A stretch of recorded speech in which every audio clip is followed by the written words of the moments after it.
अमित पहली बार अकेले पुणे जा रहा था, इसीलिए घर से उसे बहुत सजेशंस मिल रहे थे कि ये करो, वो मत करो, ये मत करो। वो ये सब सुनकर बस स्टैंड पर पहुंच गया, पर उसे आने में थोड़ी सी देर हो गई थी, इसीलिए बस पहले ही निकल चुकी थी। बहुत देर खड़े खड़े अगली बस का इंतजार करके अमित पास ही रखी एक कुर्सी पर बैठ गया और अगली बस का इंतजार करने लगा। थोड़ी देर बाद उसकी बाजू की कुर्सी पर एक आदमी आके बैठ गया। उस इंसान ने अमित को बताया, ये पुणे जाने वाली आखिरी बस थी, अब तुम घर चले जाओ। अब इस बस के बाद इस स्टेशन पर और कोई भी बस नहीं आती। पर अमित ने उसकी बात पर ध्यान नहीं दिया और थोड़ी देर और बस का इंतजार करने का फैसला किया। थोड़ी देर बाद अमित की बाजू की कुर्सी पर जो आदमी बैठा था वो उठकर कहीं चला गया। अब अमित उस बस स्टैंड पर अकेला ही था। बस स्टैंड पर फैला हुआ अजीब सा सन्नाटा अमित को डरा रहा था। थोड़ी देर इंतजार करने के बाद एक पुणे जाने वाली बस स्टैंड पर आकर खड़ी हो गई। अमित बोला, ये अच्छा हुआ मैं रुक गया, वरना उस आदमी की बात पर ध्यान दिया होता तो ये बस भी छूट जाती। ऐसी बातें करते करते अमित उस बस में चढ़ गया।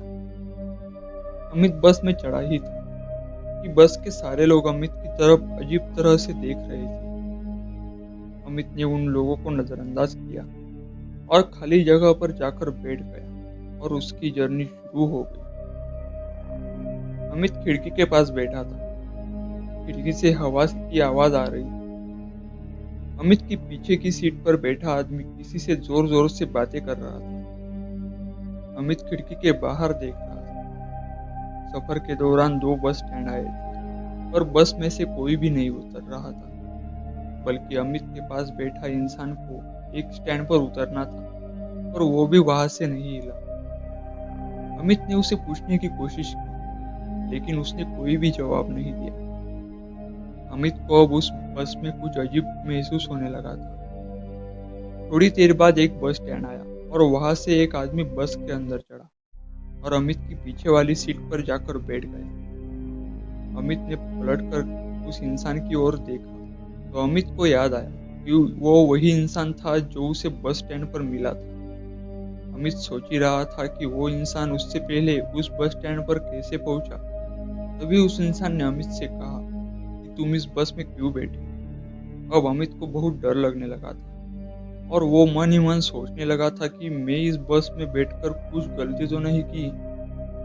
ये सोचने के बाद अमित को लगा कि अब इस बस में उतरना चाहिए और वो बस की दरवाजे की ओर भागा। उसने ड्राइवर को बस रोकने के लिए आवाज लगाई और उसने देखा कि ड्राइवर तो कोई भी प्रतिक्रिया नहीं दे रहा था। अब अमित को उस बस में कुछ अजीब सी फीलिंग होने लगी थी। उसने जोर जोर से बस के दरवाजे को लात मारी और दरवाजा खुलने के बाद वो बस से कूद गया। बाद में उसने देखा कि वो उसी जगह पर था जहां से वो पुणे जाने के लिए अब बस में बैठा था। बाद में वो बेहोश हो गया। जब अमित को होश आया तो वो उसके घर पर ही था। कल रात वाली बात जब अमित ने अपने घर वालों को बताई तो उनको विश्वास ही नहीं हुआ और वो उसे समझाकर वहां से चले गए। थोड़ी देर बाद अमित ने अखबार देखा और पहले ही पेज पर एक खबर छपी थी कि कल रात पुणे जाने वाली बस का एक्सीडेंट हो गया है और उसमें सभी यात्रियों की मौत हो गई है। और जो टाइम अखबार में दिया था वो टाइम अमित उस बस में ही था।